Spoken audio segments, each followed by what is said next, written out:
국책 연구기관이죠. KDI가 내년도 경제 성장률 전망치로 올해보다 낮은 2.9%를 제시했습니다. 또 얼마 전 한국은행이 올린 금리 역시 시기상조라고 전했는데요. 현 정부 정책의 돌직구를 날린 하반기 경제 전망 보고서와 관련해서 경제팀 장가희 기자와 이야기 나눠보겠습니다. 안녕하십니까?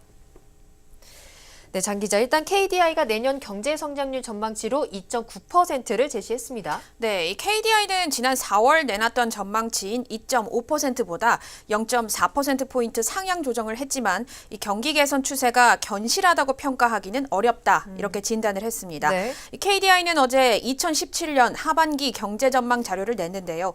여기서 현재 우리 경제는 수출 증가세가 유지되고 이 소비도 개선이 되고 있긴 하지만 이 내년에는 투자가 둔화되면서 2.9%대 성장률을 기록할 전망이다, 이렇게 밝혔습니다.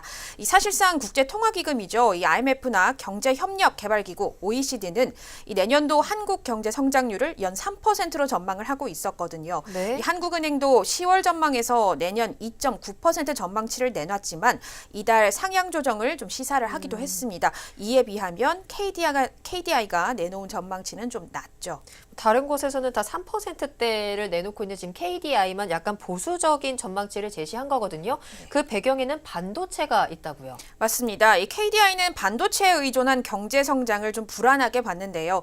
최근 반도체를 중심으로 경제가 호조를 보이고 있었죠. 이 반도체가 전체 수출에서 차지하는 비중은 지난 2012년 9% 정도였지만 네. 올해는 여기서 16.8%까지 올랐었습니다. 이 올해 수출 증가 품목별 기여도를 봐도 반도체는 무려 42.9%를 차지하기도 했습니다. 이 같은 이유로 OECD나 IMF도 내년 우리나라 성장률을 3%로 잡은 것이라고 볼 수 있습니다. 하지만 KDI는 이 반도체에 집중된 수출 증가로 인해서 이 경기 회복도 반도체 등 제조업에 편중돼서 나타나고 있다며 그 효과가 또 전방위로 퍼져나가지 못하면서 이 고용이 가시적으로 개선되지 못하고 있다, 이렇게 한계를 지적했습니다. 네. 이 KDI는 국내 설비 투자 증가율이 올해 14.7%에서 내년에는 3%로 이 5분의 1 수준으로 떨어질 것으로 봤고요. 네. 또 건설 투자 증가율은 올해 7.2%에서 내년 0.4%로 하락할 것으로 전망했습니다.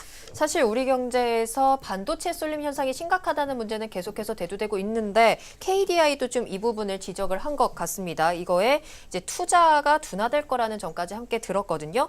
또 이와 함께 좀 주목되는 말이 한국은행이 지난주에 금리를 0.25%포인트 올렸습니다. 6년 5개월 만에 올린 건데 이게 시기상조다라는 반응을 내놨다고요. 맞습니다. 우선 성장 흐름이 견고하지 않다는 점에서 이 내년 거시경제 정책은 좀 완화적인 기조를 유지를 해야 한다는 게 KDI의 시각입니다. 네. 이런 측면에서 이 통화 정책도 좀 일렀던 것 아니냐, 이렇게 전했는데요.